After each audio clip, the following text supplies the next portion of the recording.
एहतजाज को कंट्रोल नहीं किया जा सका, लोग बाहर आ रहे हैं। ख़ास तौर पर इस्लामाबाद में बहुत ज़्यादा आंसू गैस की शेलिंग की जा रही है, गिरफ्तारियां भी की गई हैं, लेकिन अभी तक लोगों का एहतजाज जारी है। देखिए, ये एक मेंबर नहीं थे, उनके सिग्नेचर नहीं है, तो ये फैसला समझा जाएगा कि 4 जजेस ने किया है, 5 ने नहीं किया है। पाकिस्तान के अंदर बैठा हुआ है, तो अब मुलाकातें हो भी जाएं, मुलाकातों से कुछ निकल भी आए, तो आपने एजिटेशन की पॉलिटिक्स को इतनी हवा दे दी है कि पूरा पाकिस्तान इस वक्त चौक करके रख दिया आपने। सब्सक्राइब करें और बेल दबाएं ताकि कोई खबर रह न जाए।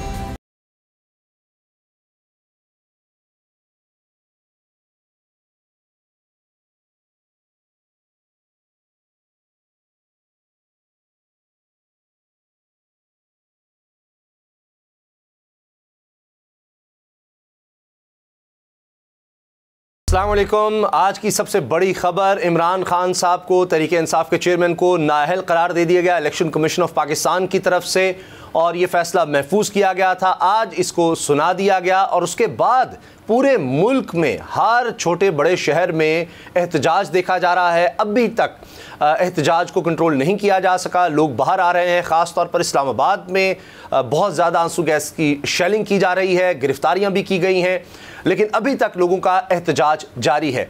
अब इस हवाले से कानूनी माहिरीन से भी बात की जा रही है कि इसका क्या मतलब है। इमरान खान साहब की नाअहली 5 साल के लिए, किस टर्म के लिए? ज़्यादातर कानूनी के माहिरीन ये कह रहे हैं कि ये सिर्फ इस टर्म के लिए है, यानी इमरान खान साहब जो अभी जिस असम्बली में जाना नहीं चाह रहे थे, इस्तीफ़ा दे चुके थे, उस असम्बली से वो नाअहल होंगे, अगले इलेक्शन में वो शिरकत कर सकते हैं। बल्कि यहाँ तक कहा जा रहा है कि जो भी ज़िमनी इलेक्शन जीते हैं, उनमें से भी किसी भी सीट पर वो, बाकी सीटें छोड़कर किसी एक सीट पर वो जाकर असम्बली के मेंबर बन सकते हैं। तो फिर इस फैसले से क्या कुछ हासिल हो सका है? क्योंकि अब यह कहा जा रहा है कि इसके बाद क्रिमिनल प्रोसीडिंग्स भी होनी चाहिए, बिल्कुल उसी तरह से जिस तरह इलेक्शन कमीशन ने ममनुआ फंडिंग केस के फैसले के बाद कहा था जी फेडरल गवर्नमेंट अब इस पर आगे मजीद देखे। और अब ये जो रेफरेंस भेजा गया था PDM की तरफ से या स्पीकर कौमी असम्बली की तरफ से, उस पर फैसला सुना दिया है। जो हुकूमत चाहती थी वो फैसला आ गया है, लेकिन अब इसके असरात मुल्क पर क्या होंगे, हुकूमत पर क्या होंगे, मईशत पर क्या होंगे, क्योंकि हम हर जगह पर एहतजाज देख रहे हैं। और क्या जो राना सनाउल्लाह साहब ने प्रेस कॉन्फ्रेंस की है और उसमें कहा है कि नून लीग के लोग भी बाहर आ जाएं, इसके हवाले से भी बात करेंगे कि क्या इससे PDM हुकूमत रोक सकेगी लोगों को एहतजाज करने से जो इस वक्त बाहर आ चुके हैं। इमरान खान साहब के हवाले से ये भी बताया जा रहा है कि वो 8:30 बजे कौम से खिताब भी करेंगे और इस फैसले को चैलेंज भी किया जाएगा जो ही तफसीली फ़ैसला आता है। इस बारे में हम बात करते हैं। नूर आरफीन मेरे साथ हैं, कुछ ही देर में सदीक जान में रहेंगे। नूर आरफीन, क्या आपको क्या लग रहा है कि इस फैसले के अब क्या असरात होंगे मुल्क पर?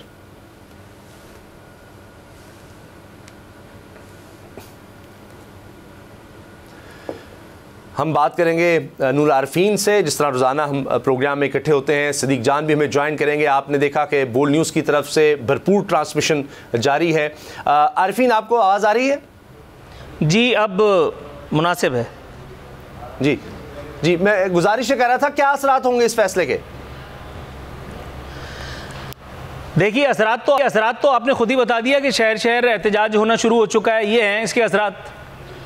मुल्की सियासत पर इसके जो असरात हो रहे हैं, ज़ाहिर है कि उसका फ़ैसला भी आने वाले चंद घंटे, चंद लम्हे, चंद पल कर देंगे। लेकिन ये इतनी ज़्यादा कोई सनसनीखेज़ बात नहीं है, इतनी ज़्यादा कोई प्रॉब्लमेटिक इशू नहीं है। उसकी वजह ये है कि चीफ इलेक्शन कमिश्नर के हवाले से और इलेक्शन कमीशन के हवाले से जो सेंटिमेंट्स खान साहब के PTI वालों के हैं, उससे मुझसे ज़्यादा आप बखूबी आगाह हैं, वाकिफ़ हैं। कौम बखूबी आगाह है। बज़रिए बयानात चीफ इलेक्शन कमिश्नर की शान में रोज़ाना कुछ न कुछ ऐसा बताया जाता है जिससे हमें पता चलता है कि चीफ इलेक्शन कमिश्नर की ज़ात के खसाइल वगैरह PTI के नज़दीक क्या हैं। तो उस पर तबसरा तो इस वक्त लाहासिल है। लेकिन रह गई ये बात कि ये फैसला कितना गैर मुतवक्को था। ये फैसला बिल्कुल गैर मुतवक्को नहीं था। PTI को, इमरान खान को, उनके वकला को, सबको अंदाज़ा था कि इस किस्म की कोई बात हो सकती है। और इसका जो इजहार है वो इस ऑडियो लीक से भी हो रहा है, वो जो परवेज़ खटक साहब की ऑडियो मुबैना लीक हुई है। दूसरी बात ये कि ये टेंशन वाली कोई बात नहीं है। इमरान खान साहब को इंशाअल्लाह ताला इंसाफ मिल जाएगा। गरीब आदमी को इंसाफ नहीं मिलता, लेकिन इमरान खान जितना मुझे पता है इस मुल्क के साबिक वज़ीर आज़म है, एक बहुत बड़ी पार्टी है, एक अवामी क़ुव्वत उनके पीछे है, इमरान खान उसके सरबराह हैं। इमरान खान को तो यकीनन इंसाफ मिल जाएगा, ये नविश्ता दीवार है। इस्लामाबाद हाई कोर्ट से इमरान खान को इंसाफ मिलने से कोई नहीं रोक सकता। तो इसलिए, और इस बारे में अभी मुख्तलिफ आरा मुख्तलिफ जगहों से मैं सुन रहा था, बात होनी शुरू हो चुकी है कि इस फैसले में इतना दमखम नहीं है कि ये सस्टेन कर जाए। ये इस्लामाबाद हाई कोर्ट से अगर आप बच निकला ये फैसला तो सुप्रीम कोर्ट में इसकी मौत हो जानी है। तो इसलिए इतनी टेंशन वाली बात नहीं है। इस फैसले की उम्र बस यूँ समझ लीजिए कि मेरे अपने हिसाब से भी थोड़ी ही है। अच्छा, लेकिन आरफीन जितने केसेस अब तक बने हैं, मेरा ख्याल है शायद किसी एक पॉलिटिकल रहनुमा पर इतने केसेस नहीं बने। 2 दर्जन से ज़ायद केसेस इमरान खान साहब पर हैं, जिनमें 25 मई का केस है, एक दफ़ा 144 की खिलाफ वर्जी का केस है, तौहीन अदालत की कार्रवाई के लिए अलग पिटिशन गई हुई है, दहशतगर्दी का मुकदमा, और जिस तरह IG को धमकाने का वो अलग केस चल रहा है, ममनुआ फंडिंग का अलग। अब ये इसमें भी क्रिमिनल प्रोसीडिंग्स का कह दिया गया है कि जी उसके हवाले से भी जनाब आगे बढ़ा जाए। तो इतने केसेस बनाए गए हैं, दर्जनों से ज़्यादा, किसी न किसी केस में इमरान खान सब रोज़ पेश हो रहे होते हैं। अब उसमें एक और इजाफा हो गया है, तो उस लिहाज से आप ज़रूर कह रहे होंगे कि जी रिलीफ मिल जाता है, लेकिन केस तो नए बनाए जाते हैं, इतने केस तो किसी पर नहीं बने। देखिए, वो उर्दू में कहते हैं टेम टेम का गेम है, और इंग्लिश में अगर कहूँ तो every position has a price to pay. जो मनसब, जो मनासिब अल्लाह रब्बुल इज़्ज़त आपको अता करता है वो इतने आसान तो नहीं है, वरना फिर ये हर आदमी को मिल जाता। उसामा गाजी, नूरुल आरफीन सभी वज़ीर आज़म बने घूम रहे होते, ऐसा तो नहीं हो सकता। नवाज़ शरीफ 3 दफ़ा मुल्क का वज़ीर आज़म रहा, लेकिन नवाज़ शरीफ ने जिस तरह से लित्तर खाएँ वो भी आपको पता है। सुप्रीम कोर्ट में बुला करके नवाज़ शरीफ के साथ जो कुछ हुआ, नवाज़ शरीफ के बारे में एहतसाब के हवाले से जो बातें सामने आई, नवाज़ शरीफ की गलत बयानियाँ जिस फोरम पर सामने आई, जिस तरह से मुल्क को, पाकिस्तानियों को उससे सुबकी हुई, वो भी आपने देखा। उसके बाद नवाज़ शरीफ ने गद्दारी का ताना भी सुना, और अब एक मरतबा फिर आप समझ ही रहे हैं कि नवाज़ शरीफ साहब क्या महसूस कर रहे होंगे। आज थोड़ा सा कलेजे को ठंडक तो उनकी ज़रूर मिली होगी, लेकिन ये खुशी आर्जी है, ये खुशी आर्जी है। इसी तरह से इमरान खान साहब का है। उस वक्त जो है वो इमरान खान साहब का था, मामलात उनके हक़ में थे। इमरान खान साहब का कहा इस मुल्क का कानून हुआ करता था, अब वो कीमत है जो चुकानी पड़ रही है। लेकिन यहाँ मैं इमरान खान का खुद ही अपना बयान उन्हीं की ज़ुबानी कोट कर देता हूँ कि अब सिर्फ चाय में पापे डुबो करके खाने का केस जो है वो रह गया है। मैं इल्तिमास करूँगा भाई वो भी डाल ही दो, ताकि इमरान खान के वकीलों को थोड़ी सी जो फुर्सत मुयस्सर है वो भी बर्बाद हो जाए, और उन बेचारों को उनकी कमाई का जो अच्छा फ़ीसद हिस्सा है वो उसमें जस्टिफाई हो सके।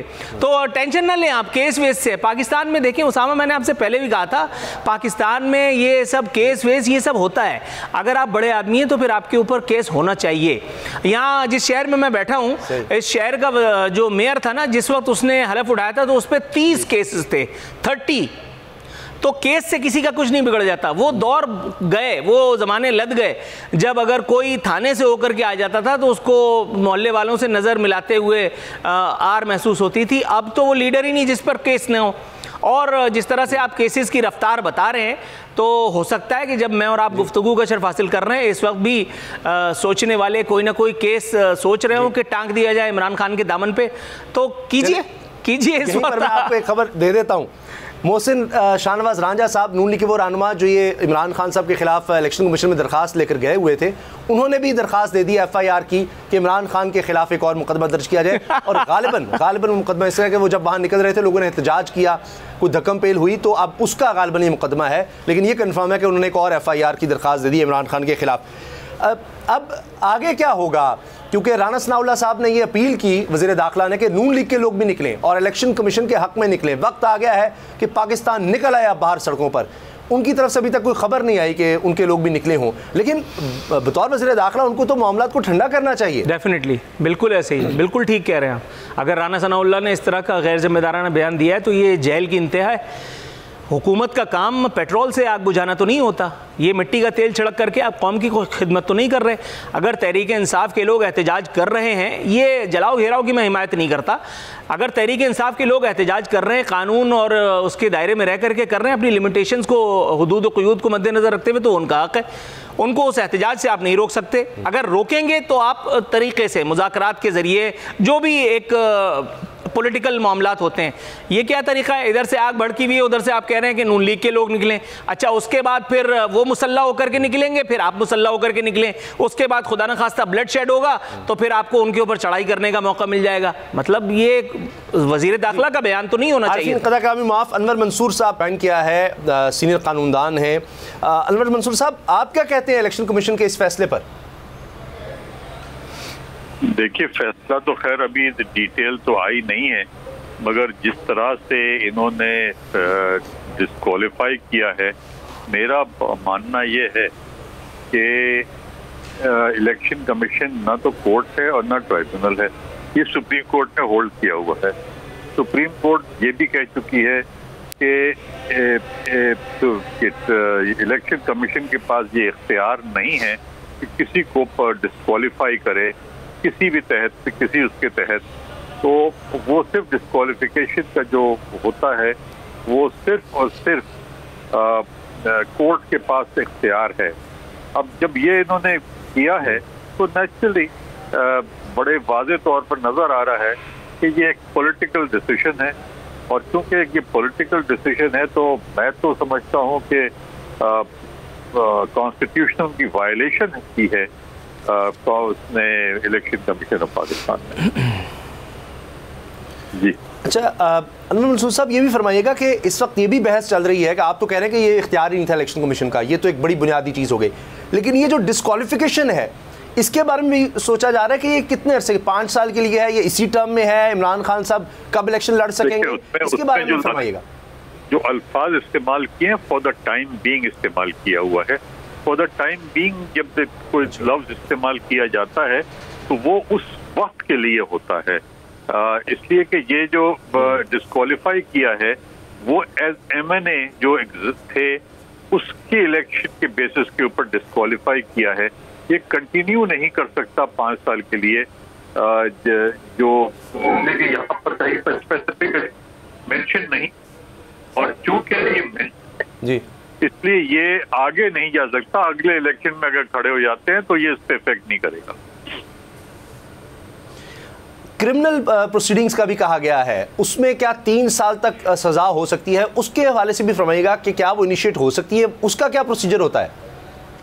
देखिए, अगर कोई क्रिमिनल प्रोसीडिंग्स के लिए जो कहा गया है वो ये कहा गया कि इनको आप कोर्ट में भेजेंगे, कोर्ट में एविडेंस चलेगी, उस पर क्या होगा वो तो बात की बात है, मगर बगैर एविडेंस के कुछ नहीं हो सकता। इस स्टेज के ऊपर इतनी जल्दी कोई कन्विक्शन भी नहीं हो सकती उसके ऊपर। और एक मेंबर थे नहीं, उनके दस्तखत के बगैर क्या तफसीली फैसला जारी नहीं हो सकता, उसके क्या रिप्रिकॉशंस हो सकते हैं? देखिए, ये एक मेंबर नहीं थे, उनके सिग्नेचर नहीं है, तो ये फैसला समझा जाएगा कि 4 जजेस ने किया, 5 ने नहीं किया है। तो जाहिर है कि ये उसमें वो तो नहीं कर सकते, ऑर्डर तो पास कर सकते 4 जजेस, इसलिए कि अगर वो 5 ने नहीं किया साइन तो वो इट विल बी डीम्ड कि ये ऑर्डर जो है 4 जजेस का है। ये 4 मेंबर जो है इलेक्शन कमीशन के। आखिर में ये फरमाइएगा कि ये जो तोशा खाना का मामला है, बज़ाहिर तो ये लगता है कि जाहिर है कि ये तो एडमिटेड फैक्ट है, मान रहे हैं उनके वकील भी इमरान खान साहब के जी तोशा खाना से तहफ़ लिए हैं, और वो एक ज़ाहिर है कहीं लिखा गया होगा, कुछ सबूत मौजूद होंगे, वो कोई छुपा कर तो नहीं लिए। लेकिन फिर ये केस किस तरह बना के 2018-19 में उन्होंने नहीं उस वक्त फाइल किए, तो उस पर ये प्रोसीडिंग हो सकती है कि जी उस वक्त नहीं किए, अगले साल क्यों किए, उसी वक्त कर रहे थे जब ये तोहफे लिए थे।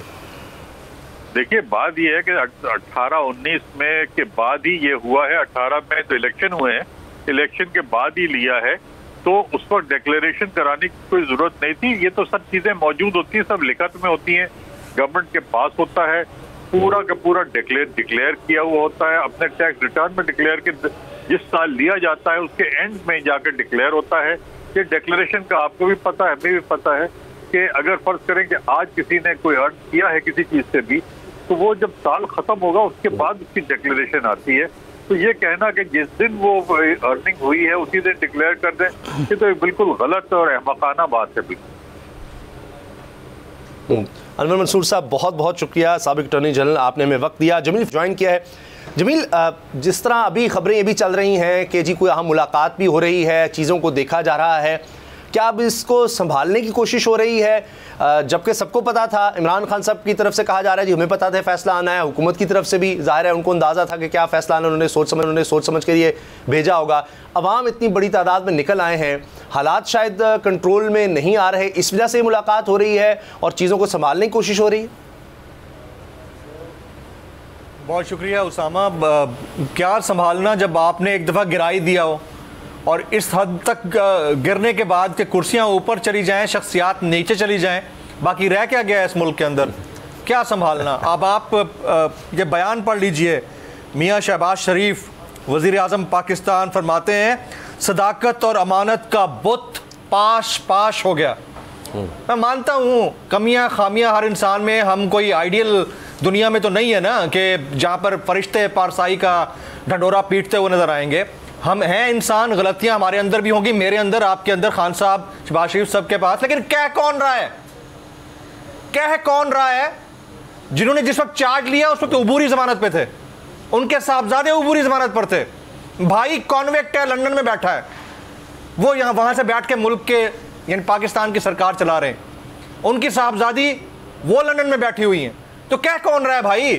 कम से कम यहां पर यह फर्क तो है कि एक बंदे ने यहां रहते हुए सारे मामलात को फेस किया है, पाकिस्तान के अंदर बैठा हुआ है। तो अब मुलाकातें हो भी जाएं, मुलाकातों से कुछ निकल भी आए, तो आपने एजिटेशन की पॉलिटिक्स को इतनी हवा दे दी है कि पूरा पाकिस्तान इस वक्त चौक करके रख दिया आपने। आपको कोई फर्क नजर आ रहा है? उसामा, माशाल्लाह आप इंडस्ट्री में एक अरसे से हैं, तकरीबन 16-17 साल मुझे हो गए हैं, नूरुल आरफीन को बड़ा टाइम हो गया है। आप बताएं, आपको कोई फर्क नजर आया कि जिस वक्त बेनज़ीर बीबी का मर्डर हुआ था, शहादत हुई थी, उस वक्त जो सिचुएशन बनी थी उससे कोई कम सिचुएशन देख रहे हैं आप आज पाकिस्तान के तूलो अर्ज के अंदर? तो ये इंतहाई अफसोसनाक है। हम किसको ये इमेजेस दिखा रहे हैं? नेशनली हम क्रश हो चुके हैं, इकोनॉमिकली हमारी बदतरीन हालत है, मॉरली हमारा कोई पुरसाने हाल नहीं है, और इंटरनेशनली आपने पाकिस्तानियों का वैसे जनाजा निकाल दिया है, पाकिस्तानियत का भी और पाकिस्तानियों का भी। तो इससे ज्यादा अफसोसनाक बात क्या होगी? अब आप कर लें मुलाकातें, जो करना है कुछ नहीं वैसे इस केस के अंदर। 2-4 दिन बाद दूसरा एक केस आएगा, वो भी बैक टू बैक झटका है। इस झटके के बाद बड़ा झटका और आने वाला है अभी खान साहब को। अच्छा, एक और झटका आने वाला है, अभी तसल्ली नहीं हुई, क्योंकि मरीम साहबा के मैं देख रहा था, उन्होंने भी कहा है कि नहीं ये काफ़ी नहीं है, अभी इमरान खान साहब को जेल में डाला जाए। आपको नूरुल आरफीन लग रहा है कि अभी ये काफ़ी नहीं है, अभी आगे ये जो बात कर रहे हैं जमील फारूकी, मरीम साहबा की ये ख्वाहिश भी पूरी करने की कोशिश की जानी है जेल में डालने की? नहीं, मैं ये बिल्कुल नहीं कह सकता। मुझे नहीं पता कि मरियम ने क्या साजिश रचाई है, नून लीग ने क्या तैयारियां कर रखी हैं, मुझे नहीं पता। लेकिन मैंने अभी जैसे आपसे कहा, every position has a price to पे।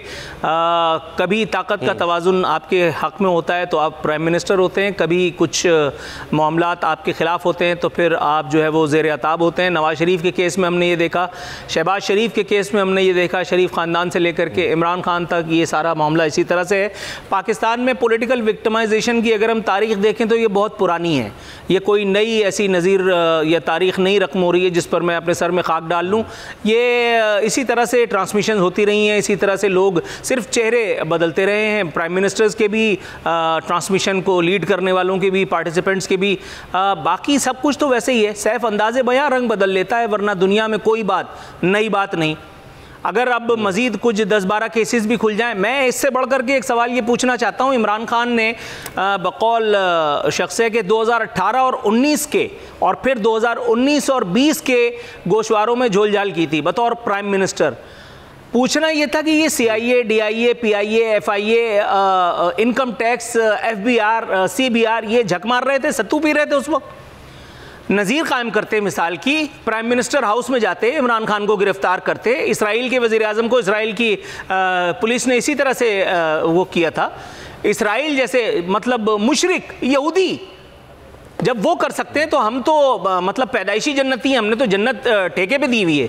हमारे यहाँ तो मिंबर व मेहराब से जन्नत बांटी जा रही होती है। यहाँ किसी एक पॉलिटिकल लीडर के ऊपर कोई बुरा वक्त आता है और कोई ख़ास जो है वो मजहबी शख्सियत बाहें फैलाए और जा कर के उसके सामने खड़ी हो जाती है, रो रो करके उसके लिए दुआएं की जा रही होती हैं। बाकी सबको कहते हैं कि ये सब फ्रॉड है, इसके लिए कहते हैं कि ये बहुत अच्छे हैं। तो ये पाकिस्तान में रहंटा मुल्ला नामी तहरीक भी कोई नई नहीं है। तो इसी तरह से ये पॉलिटिकल विक्टिमाइजेशन का ये जो चैप्टर है ये कोई नया नहीं है और ये आखिरी भी नहीं है। माइंड यू, ये आखिरी भी नहीं है। पाकिस्तान में जिस तरह की सियासत हमने देखी है और जिस तरह की सियासत को परवान चढ़ाया जा रहा है, ये मामलात आगे भी इसी तरह से चलने हैं।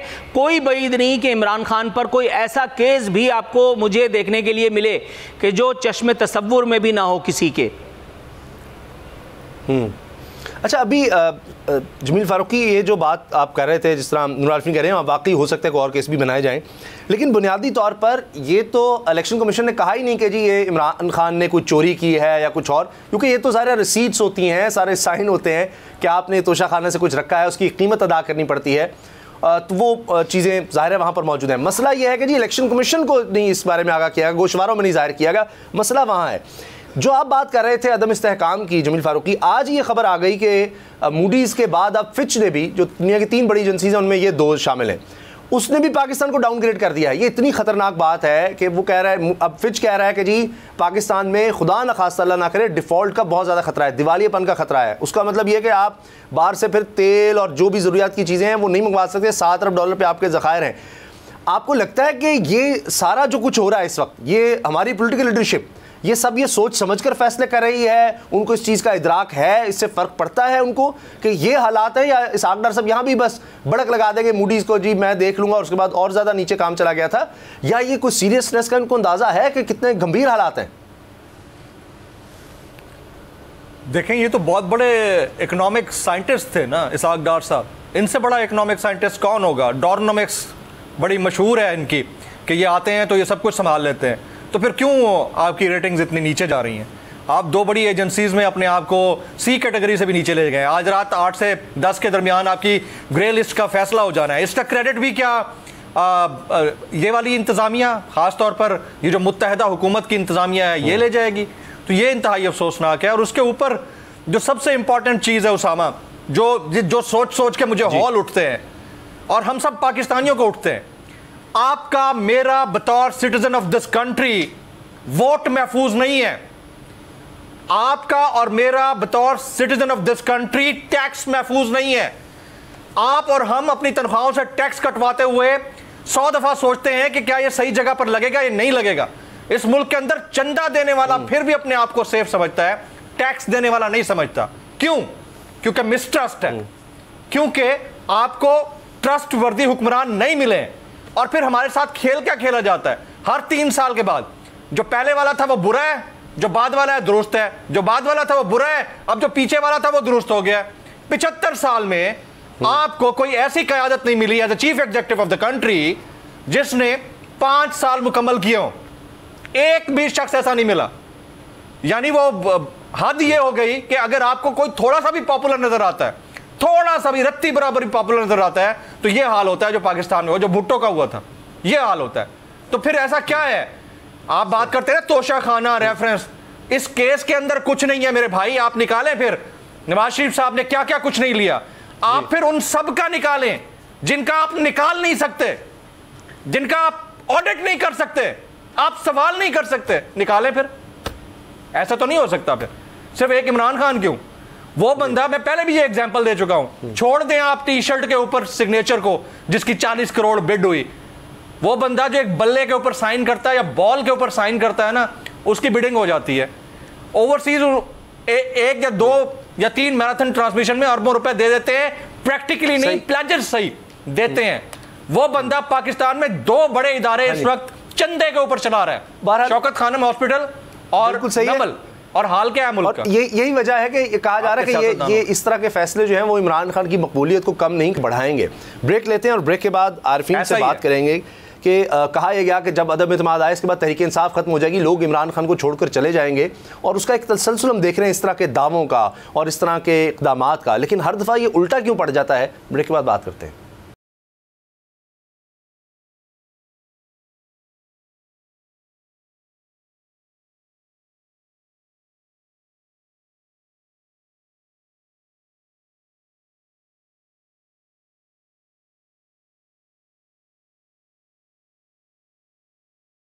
इलेक्शन कमीशन का इमरान खान को नाअहल करने का फैसला, उस पर पीडीएम की जमातें बहुत खुश नज़र आ रही हैं, बयानात भी नज़र आ रहे हैं।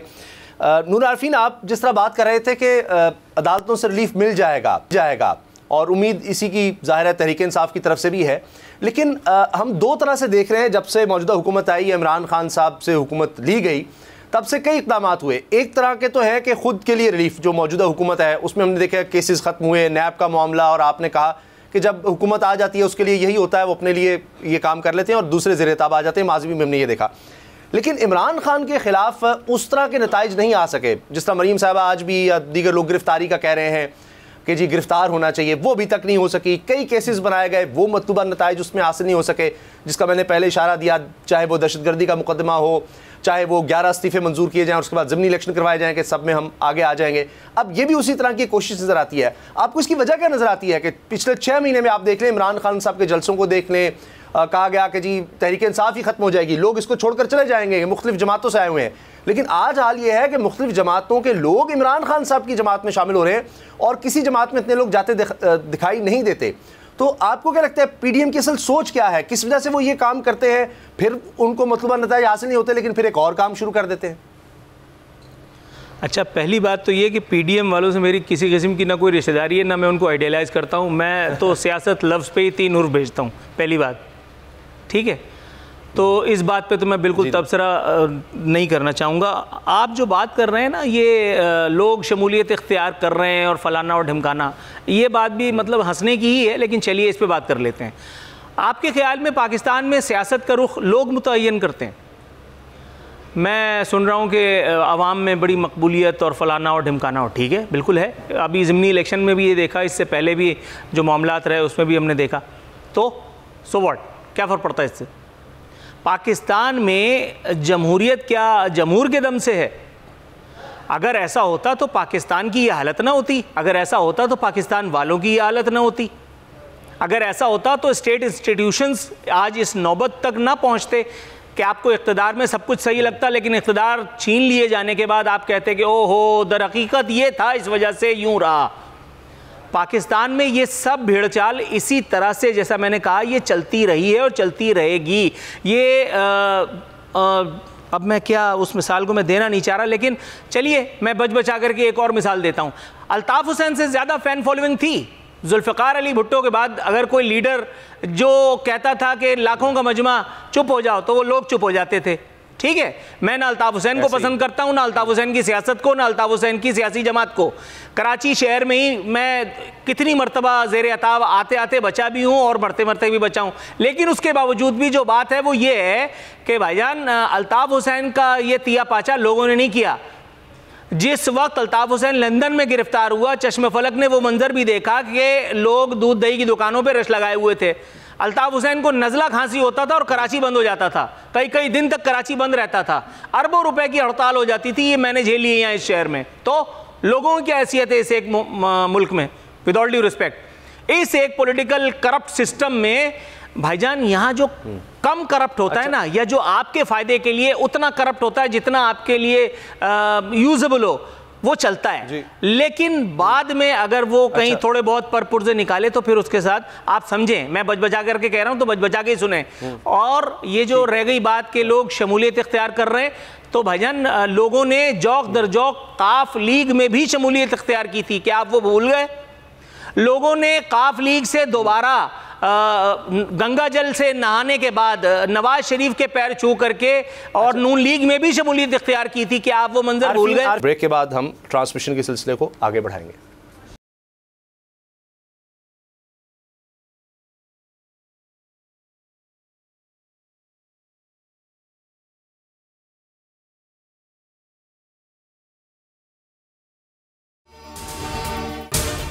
अगर आपको ये वीडियो पसंद आई तो सब्सक्राइब करें और बेल पर क्लिक करें। एक बार फिर नंबर 1 बोल न्यूज ने एक बार फिर सारे रिकॉर्ड तोड़ दिए। सिकंदर सुल्तान राजा साहब ने मियां नवाज शरीफ से रब्ता किया और उनसे पूछा कि मेरे लिए क्या हुक्म है। बोल का प्रोग्राम अब पता चला। लाहौर के अस्पतालों में भी मसीहा नहीं फिरौन बैठे हैं। शाम 7 बजे की स्लॉट में सबसे ज्यादा देखा गया।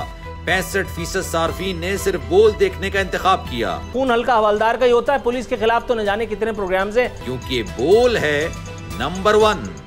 सबसे ज्यादा व्यूज, सबसे ज्यादा रील्स और सबसे ज्यादा रेटिंग के साथ बोल अब भी नंबर 1 पोजीशन पर बरकरार। सब्सक्राइब करें और बेल दबाएं ताकि कोई खबर रह न जाए।